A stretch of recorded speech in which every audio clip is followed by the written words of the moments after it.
Friends, today you are going to learn the use of had been plus action ing, which is basically called the use of past perfect continuous. So let's start.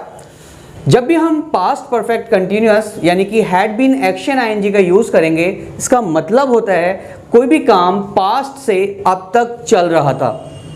इसके rule को देखते हैं। इसमें time जरूर indicate किया जाता है। याद रखना है कि टाइम इंडिकेशन जरूर होगा, वरना पास्ट कंटिन्यूअस हो जाएगा, मतलब was verb plus action ING का यूज हो जाएगा। याद रखें, जब भी आप सिंपल सेंटेंस बनाते हो तो सब्जेक्ट के साथ हैड बीन प्लस एक्शन में आईएनजी लगाना है, plus object plus S for since और एफ फॉर प्लस टाइम का यूज करेंगे। नेगेटिव रिस्पॉन्स दोगे तो सब्जेक्ट के साथ hadn't been plus action ING plus object plus since और फॉर प्लस टाइम का यूज करेंगे। अगर क्वेश्चन है तो आप यूज करोगे had plus subject plus been plus action ING plus object plus since और फॉर प्लस टाइम।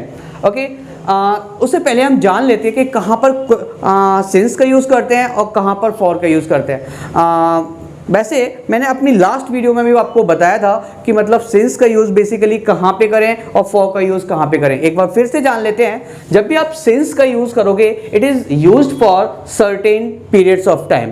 ओके, जैसे कि ओ क्लॉक, आप बोलते हो मैं सुबह 5 बजे से पढ़ रहा था, तो कैसे बोलोगे I had been studying since 5 o'clock या 6 o'clock। ओके, यानी कि एक ओ क्लॉक के लिए भी हम क्या यूज़ करेंगे, सिंस। डेट्स के लिए जैसे 1990 और 2012, before the months like January, February, March etcetera, before the days of week like Sunday, Monday etcetera, for the day states like morning, evening, today, yesterday, etc. Now let's come to know about for. It is basically used for uncertain time. For like the smallest unit of time is second, minute, hour, day, week, month, year, or for a very long time. Okay, so let's come to know about the examples that how to use exactly the use of had plus been plus action ing.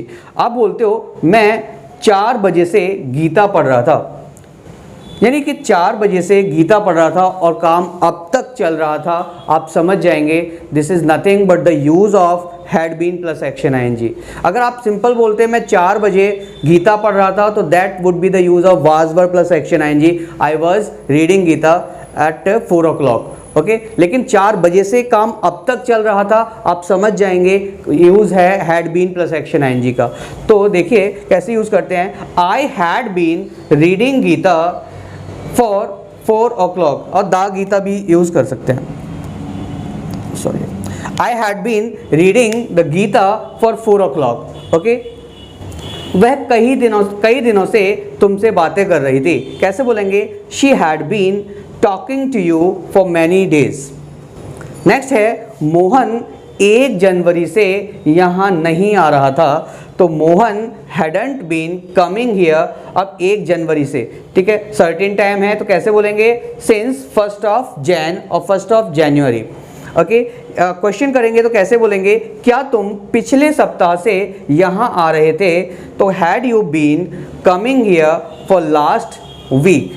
Okay, so this is how you can easily get to know the use of had been plus action ing. उम्मीद करता हूँ आपको ये video बहुत अच्छी लगी होगी। अगर अच्छी लगी हो तो प्लीज़ लाइक कीजिए, शेयर कीजिए अपने फ्रेंड्स के साथ और सब्सक्राइब भी कीजिए। Thank you.